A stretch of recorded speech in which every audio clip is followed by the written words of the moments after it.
नाशिकमधील लक्ष्मी ज्वेलर्स, सोने व चांदीचे उत्तम ठिकाण।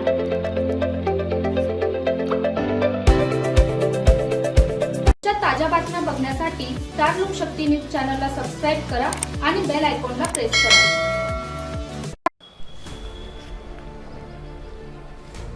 शेअर मार्केटमध्ये गुंतवणुकीच्या नावाखाली फसवणूक करणाऱ्या टोळीचा नाशिक ग्रामीण सायबर पोलिसांनी पर्दाफाश करत 3 आरोपींना कलिंगूट गोवा येथून अटक केली आहे। या कारवाईत तब्बल 15 लाखांची फसवणूक रक्कम फिर्यादीस परत मिळवून देण्यात पोलिसांना यश आले आहे।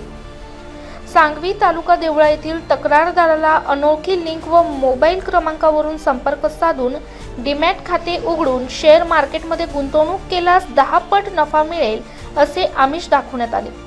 आरोपीच्या सांगण्यावरून तक्रारदाराने विविध बँक खात्यात एकूण 32,05,900 रुपये भरले। व्हर्च्युअल ॲप्लिकेशनमध्ये वेळोवेळी रक्कम वाढत असल्याचे दाखवले जात होते। बनावट व्हर्च्युअल पोर्टलमध्ये एकूण 83,39,700 रुपये वाढ झाल्याचे दिसत होते। मात्र पैसे काढण्याचा प्रयत्न करताच प्रॉफिटवर 20% टॅक्स भरा अशी मागणी करण्यात आली आणि फसवणूक झाल्याचे उघड झाले। या प्रकरणी नाशिक ग्रामीण सायबर पोलीस ठाण्यात भादवी कलम 420-34 तसेच माहिती तंत्रज्ञान अधिनियम 66(क)66(ड) अंतर्गत गुन्हा दाखल करण्यात आला आहे। हा गुन्ह्याचा तपास नाशिक ग्रामीण जिल्ह्याचे पोलीस अधीक्षक बाळासाहेब पाटील, अप्पर पोलीस अधीक्षक आदित्य मिरखेलकर यांच्या मार्गदर्शनाखाली सायबर पोलीस स्टेशनचे पोलीस निरीक्षक नागेश मोहिते, पोलीस उपनिरीक्षक दिगंबर थोरात, पोलीस हवालदार प्रमोद जाधव, सोहेल मुलानी, राहुल भोर, दीक्षा मोरे, हेमंत गलबिले, प्रदीप बहिरम यांनी तांत्रिक तपास करून आरोपी निष्पन्न केले।